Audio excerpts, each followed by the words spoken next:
The word pension brings up images of the older generation. However, have you considered preparing the younger generation for their retirement? I am, of course, talking about childhood pensions. I stay in regular contact with clients and professional connections, many of whom are parents and grandparents themselves.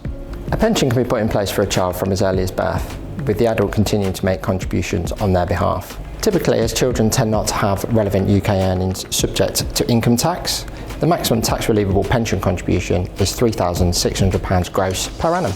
However, only £2,880 net needs to be contributed to the pension scheme, as the government tops up the pension with an extra 20% to make up to the £3,600. Control of the pension scheme passes to the child once they reach age 18, with them continuing to contribute to the pension scheme should they wish. However, it's important to remember that unlike a junior ISA, there's no instant gratification with a pension at age 18. Pension savings are there for retirement and aren't accessible until age 55, rising to age 57 in 2028. The earlier the parent or grandparent starts saving into the pension, the longer it has to grow. It could have 50 or even 60 years of growth depending on when they start. Take Simon and Linda for an example. Simon and Linda have been clients for many years and have maximised their own pension planning.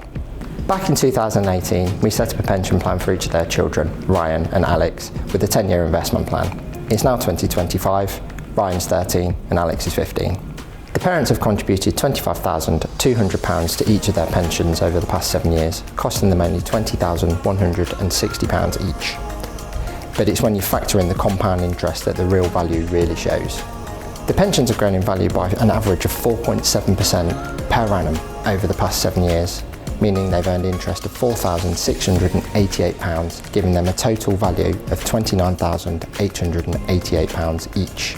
Fast forward 3 years to 2028, Ryan is now 16 and Alex is 18.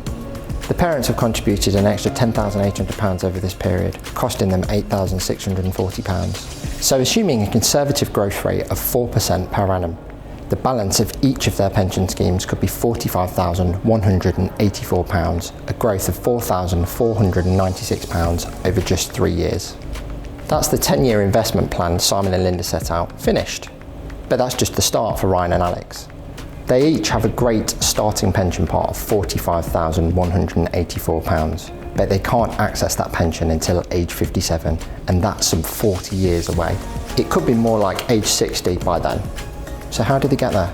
Well, if they were never to contribute to their pension schemes again, assuming a conservative 4% growth rate over the next 44 and 42 years, their pension pots could be worth a staggering £261,862 and £241,711.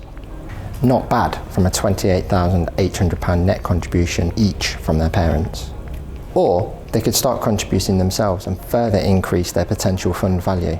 There are many options for pension savings. It could be that a basic stakeholder plan is right for the situation, or a more managed fund, such as the approach taken by Simon and Linda. Ryan and Alex's pensions were invested using our discretionary fund management service in a single portfolio, a mini family pot, if you will. That has allowed the boys to build a relationship with a financial advisor personally and to see the true value themselves of what pension contributions can do. This sort of planning can be very effective if done properly, and you could give this gift to the next generation or even the generation beyond, providing them with an incredible start.